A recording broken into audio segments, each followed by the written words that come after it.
ஓம் சாந்தி. அனைவருக்கும் வணக்கம். உங்களுக்கு ஒரு முக்கியமான செய்திய பகிர்ந்திருக்கிறதுல ரொம்ப சந்தோஷப்படுறேன். இப்ப வந்து நம்ம உலகத்துல நகர்ந்து நிகழ்ந்துகிட்டு இருக்கிற நிகழ்வுகள் எவ்வளவு மோசகரமானது அப்படின்றது வந்து நெறைய மக்களுக்கு தெரியல. அது அவசியம் அவங்க வந்து உணர்ந்துக்கணும். அதனால இந்த பதிவானது சொல்லப்படுது. இப்ப வந்து ரீசென்ட்டா நம்ம அமெரிக்க அதிபர் ட்ரம்ப் அவர்கள் சொல்லியிருக்கிறாங்க இல்லையா? என்னுடைய உயிருக்கு ஆபத்து ஏதாவது ஏற்படுற மாரி சந்தர்ப்பம் ஏற்பட்டா 1000 ஏவுகணைகளுக்கு மேல தயாரா இருக்குது. ஈரான் மேல பாயறதுக்கு அப்படின்ட்டு சொல்லியிருக்கிறாரு. அந்த ஏவுகணைகள் வந்து எப்படிப்பட்டது? அதோடைய பலன் எப்படி? அது ஈரான் மட்டும் இல்ல. அது உலகத்தையே வந்து பாதிக்கும். அது வந்து எவ்வளவு தூரம் மோசமானது அப்படின்றது எல்லாருக்கும் தெரியணும் அவசியம். இந்த மாதிரியான நிகழ்வுகள் வந்து தவிர்க்கப்படணும் கட்டாயமா. இல்லன்னா உலக அழிவு வந்து நிச்சயமா இப்பவே வந்துரும். அது எப்படி அப்படின்றது பார்ப்போம். நான் இப்போ 2, 3 மாசம் முந்தைய ஜப்பான் போயிருந்தப்பவும், ஒரு ஹிரோஷிமால 1945 ஆகஸ்ட் 6ஆம் தேதி அணுகுண்டு போட்டாங்க. அது பத்தின விவரங்கள் வந்து அங்க நினைவு அருங்காட்சியகம் இருந்தது. ஹிரோஷிமா நினைவு பூங்கா அந்த இது எல்லாமே பார்த்தேன். அதுல வந்து ஒரு கடிகாரமே அமைச்சிருக்காங்க. இந்த மாரி 1945 அந்த டைமு காலையில 14 மணி. அதிலே கடியாரம் வந்து நிக்கிற மாரி காமிச்சிருக்காங்க. இது மாதிரியா இன்னொரு தடவ நிகழக்கூடாது. ஏன்னா, அவ்வளவு துன்பம் வந்து அப்பவே அவங்க வந்து அனுபவிச்சிருக்கிறாங்க. அதற்காக அவங்க வந்து சொல்லியிருக்கிறாங்க. அப்ப அனுபவிச்சது வந்து என்னன்னு சொல்லலாம். ஒரு சின்ன பூச்சி கடிதான். பாம்பு கடிக்கும், பூச்சி கடிக்கும் எவ்வளவு வித்தியாசம் இருக்கு இல்லையா? அந்த மாதிரி தான் இது. ஆனாலுமே அது ரொம்ப கொடூரமானதா தான் இருந்தது. அதுவும் கூட நம்ம லேசா பார்த்துட்டு, அப்புறம் இப்போ நிகழ்வுக்கு நம்ம வர்றது நல்லா தான் இருக்கும். அது அந்த மாதிரியான குண்டு வந்து யுரேனியம் 235 அப்படின்னு சொல்லக்கூடிய குண்டு. 2 யுரேனியம் அணுக்கள் தனித்தனியா இருக்கிறது ஒண்ணா சேர்றப்போ வெடிக்கிறது. அந்த குண்டு போட்டப்போ நீங்க பார்த்தீங்கன்னா, 8:14க்கு போட்டிருக்கிறாங்க. 8:15க்குள்ள அந்த 1 நிமிஷத்துக்குள்ள அவ்வளோ பெரிய நகரம் ஃபுல்லாவே அப்படியே சுடுகாடா மாறுறத வந்து காமிப்பாங்க. அங்க வீடியோவே இருக்கு. அப்ப அந்த 1 செகண்ட்க்குள்ள என்ன அப்படின்றதே தெரியாம 70,000 பேர் இறந்துட்டாங்க. அப்புறம் பார்த்தீங்கன்னா, அந்த கைக்கு உடைஞ்சு, கால் உடைஞ்சு, ரத்தம் எல்லாம் ஒழுகி, ட்ரெஸ் எல்லாம் கிழிஞ்சு போயிரும்ல அந்த அணு ஆயுதத்துல. அப்படி துடிதுடிச்சு இறக்குறவங்க அதுக்கு பிறகு ஒரு 70,000 பேர். அந்த மாதிரி எலும்புக்கூடு குவியலே எடுத்திருக்கிறாங்க அப்புறமா. அப்படி ஒரு 1 செகண்ட்ல என்ன நடந்ததுன்னு தெரியல மக்களுக்கு.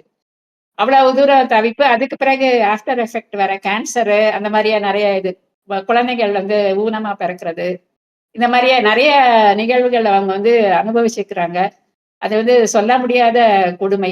அதுக்கு பிறகு ரொம்ப வருஷம் அவங்க அனுபவிச்சிருக்காங்க. அதனால இத வந்து மக்கள்கிட்ட வந்து அவங்க தெரிவிக்க விரும்புறாங்க. நாகசாகியுமே வந்து புளூட்டோனியம் 239 அது மாதிரி போட்டது வந்து அதுவுமே வந்து ரொம்ப பவர்ஃபுல்லானது. இது வந்து 16 கிலோ டன் டிஎன்டி வெடிமருந்து சக்தினா, அது 21 கிலோ டன் வெடிமருந்து சக்தி. அதுவுமே வந்து ஃபுல்லாவே வந்து எல்லாத்தையுமே நகரத்த அழிச்சு, மக்களையும் அழிச்சு அவ்வளவு தூரம் பண்ணது. இதுக்கு வந்து மூல காரணம் என்ன அப்படின்றது நம்ம பார்த்தோம்னா, இந்த 2வது உலகப் போர் வந்து 1941 ஆரம்பிச்சு 45 வரை போகுது. இந்த அணுகுண்டு போட்டதோட தான் முடியுதே. இதுக்கு காரணம் வந்து ஆக்சுவலா இந்த அணுகுண்டு போட்டதுக்கு மூல காரணம் வந்து ஜப்பானியர்கள் தான்.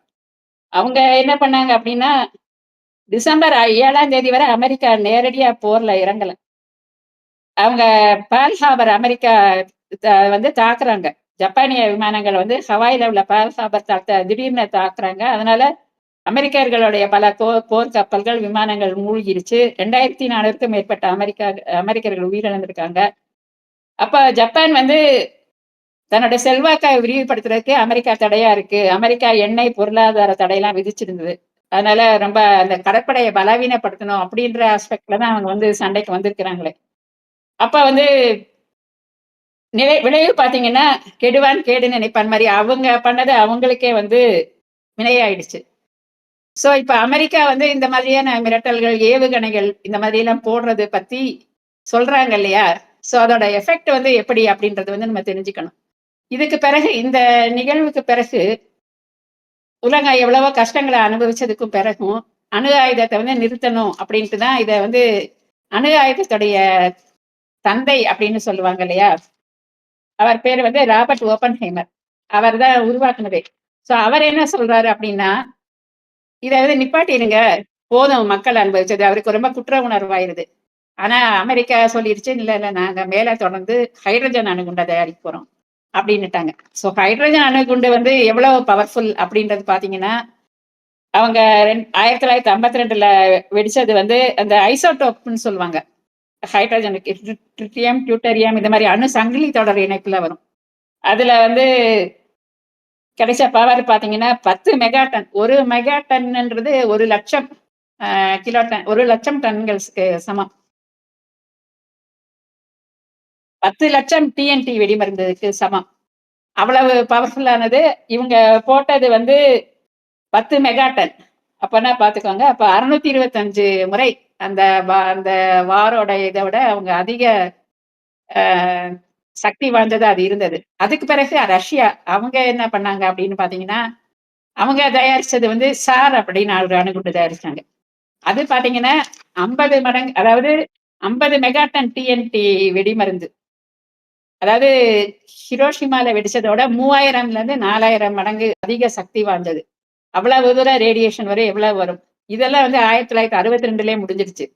அப்ப பிரான்ஸ், சைனா இவங்க நடத்துனாங்க. இந்தியா, பாகிஸ்தான் வெடிகுண்டு சோதனை நடத்தி வெற்றி கண்டது. அணுகுண்டு. அப்ப வந்து இங்கிலாந்து, வடகொரியா இவங்கலாம் அணு ஆயுதங்கள்லாம் தயாரிச்சிருக்கிறாங்க. இப்ப வந்து இந்த ஏவுகணைகள் பத்தி நம்ம கட்டாயமா தெரிஞ்சுக்கணும். அது நெறைய பேருக்கு தெரியல. அது எவ்வளவு பவர் அப்டின்ட்டு. அதாவது ஐசிபிஎம்எஸ்ன்னு சொல்றாங்க. இன்டர் கான்டினென்டல் பாலிஸ்டிக் மிசைல்ஸ்ன்ட்டு. அது கண்டம் விட்டு கண்டம் தாவறது தான் இப்ப ட்ரம்ப் வந்து சொல்லியிருக்காரு. இந்த மாரி தயாரா இருக்குது. ஈரான் மேல பாய அப்டின்னுட்டு. இப்ப அந்த மாதிரியான கண்டமிட்டு கண்டம் தாவர ஏவுகணைகள் வந்து சக்தி, தூரம், துல்லியம் அவ்வளவு தூரம் கரெக்ட்டா அக்யூரேட்டா அடிக்கும். 5,500லேருந்து 15,000 கிலோமீட்டர் வரை செல்லும். இப்ப இவங்க கிட்ட அது இல்ல ஈரான் கிட்ட. அதனால தான் கல்ஃப் கண்ட்ரீஸ தாக்கிட்டு இருக்காங்க. அங்க இருக்க அமெரிக்கன் பேஸஸ. அப்புறம் க்ளோஸ் ரேஞ்சுல இருக்கிறது 50 கிலோமீட்டர் டூ 300 கிலோமீட்டர். ஷார்ட் ரேஞ்சுல இருக்குது. 1000 முதல் 300லேருந்து 1000 கிலோமீட்டர். அப்புறம் மீடியம் ரேஞ்ச் 1000லேருந்து 3000 இந்த மாரி நெறைய இருக்குது. இப்போ ஒரு ஏவுகணையிலே வந்து நம்ம 5, 6 அணுகுண்ட வச்சு அனுப்பலாம்.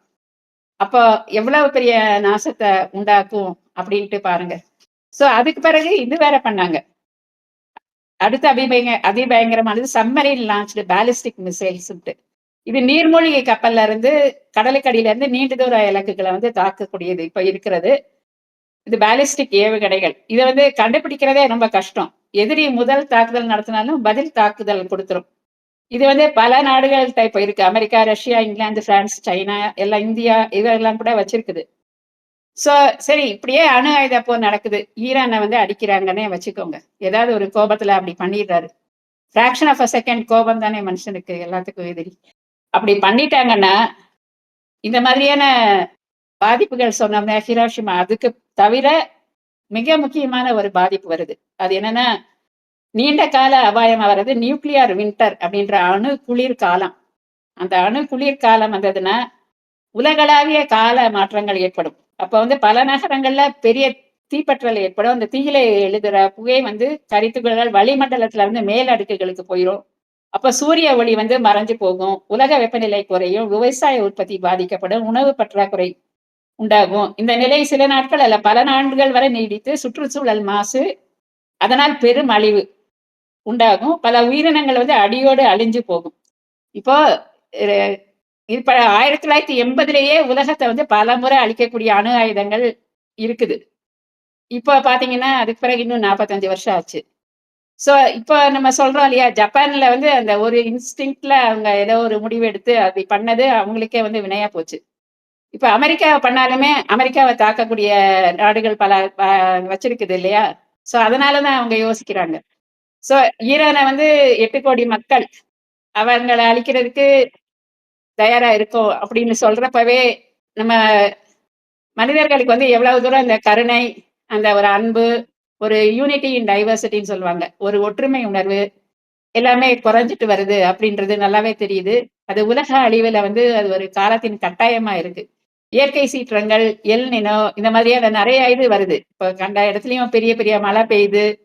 அப்ப ஐரோப்பால வந்து எதிர்பாராத அளவு வெப்பம் வருது. சோ இந்த மாதிரியான இயற்கை சீற்றங்கள்லாம் எதனால வருது? நம்மளுடைய மனநிலைக்கு ஏற்ற மாரி தான் அந்த அதிர்வுகள்லாம் வருது. இப்ப நாளாக ஆக இந்த அதிர்வுகள் கூடிட்டே போகும்.